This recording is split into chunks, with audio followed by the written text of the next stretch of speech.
talked a lot about how much Taylor's grown over the years, but to see him throw that game-winning touchdown pass over the weekend, I mean, what did you see out of him out there? What does it say about him? Well, we say the same every week.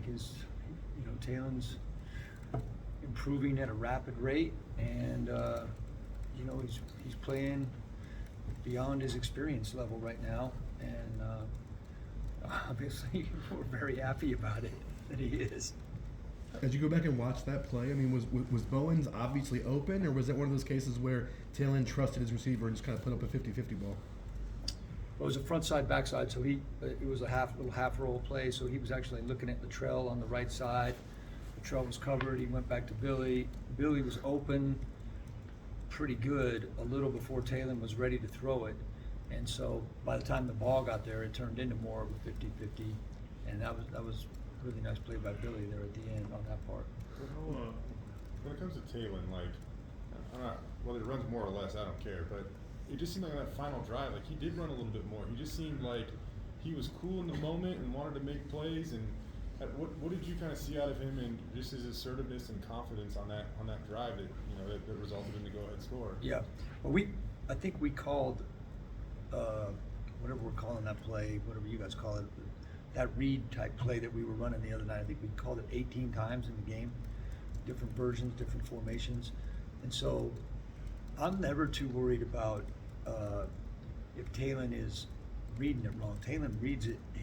He has to read it how he sees it. Like, I know people say, I should have pulled that one. He should get, like, he's got about that long to make that decision. So, like, I'm not getting on him ever about, he's doing a good job of that. And in fact, we have two really good running backs. That helps us in that, and getting movement at the line of scrimmage. So, Taylor, so far, really, none of the moments in the game have been too big for him. I mean, he's out there playing football, and he's handled himself with a lot of composure. Fluky's not the right word, but obviously the way when George fumbled it bounced right into the guy, and then he takes off running. But what did you make of that play? And I guess, again, Taylor's wherewithal to get back and make that tackle. Yeah, well, fluky is a good word for that, for the fumble, because one, George isn't a fumbler, and then two, the fact that it popped right into the guy's hands, and they had 5-on-1 on Taylor right off the bat. I mean, there was no doubt in my mind that Taylor was going to have enough speed to get behind him, but then to make a great tackle like he did, that's the second time he's done that this year, where he's made a pretty amazing tackle. And he told me a story last week that Gary Patterson at TCU offered him as a defensive end, and he'd never played defensive end in his life. So I guess Gary Patterson was pretty smart when he saw him play in high school. Is that true? Yep. You can ask Taylor about that one once sometime. He would have had to put on like 50 pounds to play D end. Yeah. George is rarely on Twitter, but he felt so compelled after the game, or so emotional that he went on there and said, "Hey, I'm going to be better." I mean, I don't know where you guys would be without 24, but yep. What was your kind of conversation with him after the game? Because you saw him on the sidelines. He looked pretty down. You should have seen him today in practice. He was acting like he had 72 padlocks around that football when he was carrying it every time. Like I said, George is not a fumbler, and that was a fluke is a good word. That was a fluky play. It's unfortunate, that it's in 4-minute offense when it was, but I'm not worried about that at all, and I'll tell George, don't worry about that. I mean, we don't want to take away all the great things George is doing. Can you take me through the emotions of Ashton Genty? Like, I think it was a 9-yard run, but it could have been a 4-yard loss, and then he retreated 13 yards, and he ran like 50 to pick up 9, or maybe even more than that. Yeah, that was one of the. We've been doing a good job of having very few negative runs. That's one thing we haven't had, and that was going to be a negative run. We kind of got stacked up at the point of attack, so we were 2 or 3 yards in the backfield, and Ashton turned it in pretty much single-handedly to a big play and a positive play, and that's just one of the things that coaching-wise we've talked to the whole offense about is, hey, our backs are capable of making plays like this, so don't give up on it just because it isn't initially exactly like it's drawn in the playbook. And that was I thought Ashton did a really nice job coming in and giving us a spark in that game. And I mean, George ends up with 130 yards or whatever it is, but I thought Ashton's really kind of the one that jump-started us in the second quarter.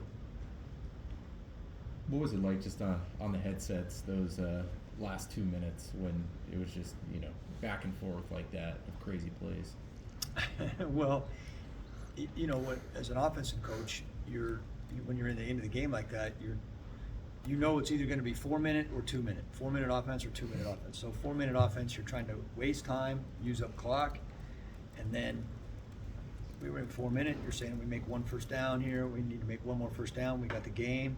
All of a sudden, the fumble, they go the other way. You're saying, all right, we're either going to get it back, we're going to be behind, and now we're in 2 minute offense, or it's going to be tied, and we got to get ready for overtime. So the other side of the ball that's not out there, you're making plans for the next series.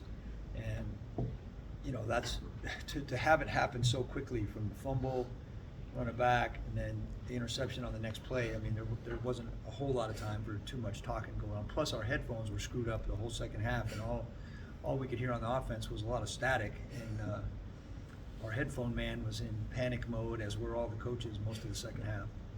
What about Utah State? What do you see in their defense? Utah State's defense is a lateral, good speed defense. They've got some good pass rushers on the edge. I think they have like 4 returning starters that played. I mean, that was a long time ago when the Broncos played them last September. But they've got length and speed at the defensive end position. They're smaller in the interior tackles, but quick lateral movement guys. They play a lot of man coverage, so they challenge us in that respect. And they're one of those teams that's they're feisty. I mean, they're battling every game. I mean, they're tough to get angles on because of their speed, and because we're a day behind, we're still kind of right in the middle of that game plan right now. With Billy Bones, what have you seen out of him over these last 2 games? Because if you look at his efficiency numbers when you guys targeted him, it's 2 of the best games of his entire career. Yeah, I think you probably are. And much like when you asked me about the offensive line earlier in the year, I think it's just one word: confidence. I mean, Billy has been a talented player for a long time. Didn't always get all the targets, but I think he's playing with a lot of confidence right now, and I think he's really feeling himself as a senior and as a leader. Billy was one of the captains for the game, so what a way for him to get the game winner and be a captain. I think he's confident in himself right now, and he knows what to do, he knows how to do it, and he's trusting himself. As you've gotten to know these kids, like, is there anything that stands out to you about Billy? I mean, he's usually got a smile on his face. He seems like he's a pretty gregarious guy that step between the white lines. Like, all that seems to go away at times though too. So is there anything that stands out to you about him? Yeah, Billy seemed like he was really locked in the other night. I mean, I think he's really I think guys have a tendency. We got senior night, senior morning coming up on Friday. I think these guys, some of these guys can see the end of their college career anyway, and I think again, and I tell you guys every week, Coach Avalos does a great job of talking to these guys about what it means to the program, and I think our seniors have done a good job with their leadership, and Billy's an example of that. Green looks like he's rolled left pretty well. Is it better than most, especially if you take it as a first-year starter? Because I always thought people usually roll better to the way they want to. Yeah, I think that's kind of a misnomer about that rolling to your right if you're a right-hander.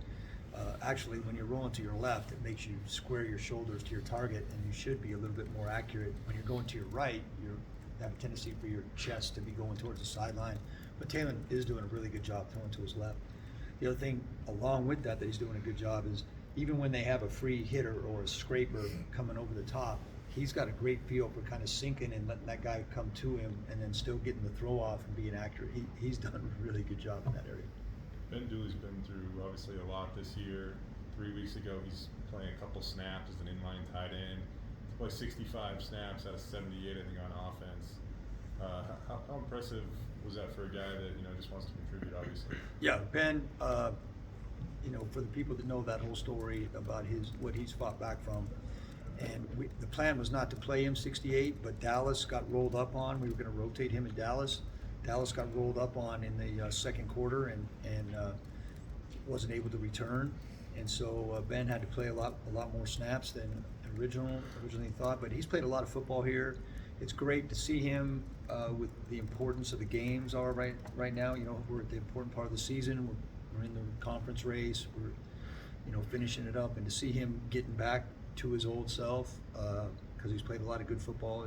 It's awesome to see him get to contribute. Similar question with Koetter, but obviously he missed last year, then came back, and then went out a little bit, and then came back. I mean, what you know, we're going to talk to him, I think, tomorrow. But what do you think of his season at this point?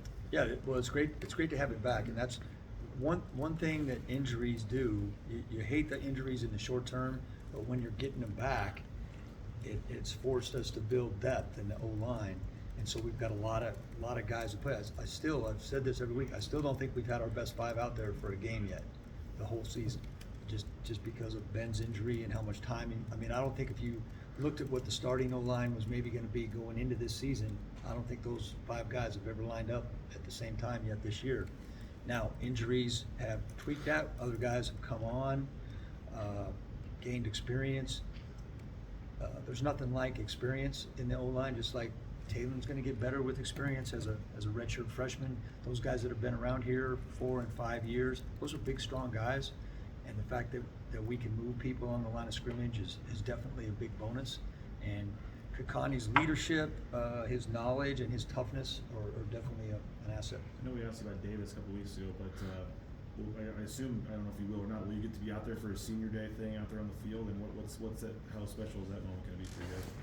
Well, we were actually out there last year, so I'm not sure what Davis is planning on that. That's his call, and I guess him and his mom will make that decision, and they'll inform me at the proper time. Last question. I got a silly one.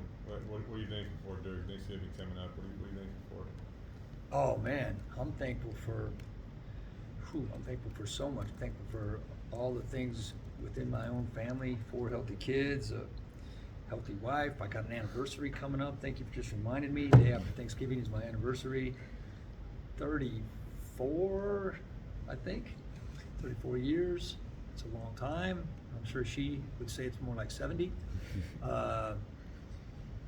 You know, I'm thankful for how this whole experiment has worked out. I was a little nervous when we were down at halftime against San Diego State, but you know, I have a lot to be thankful for, and it all starts with your health and your family, though. How did you get married? Yeah, football coach day after Thanksgiving. Coaching at UTEP, married after the last game, little honeymoon recruiting trip to Phoenix, Arizona. What a beautiful honeymoon. Wife hanging in the hotel, me hitting high schools all day. Is there a rule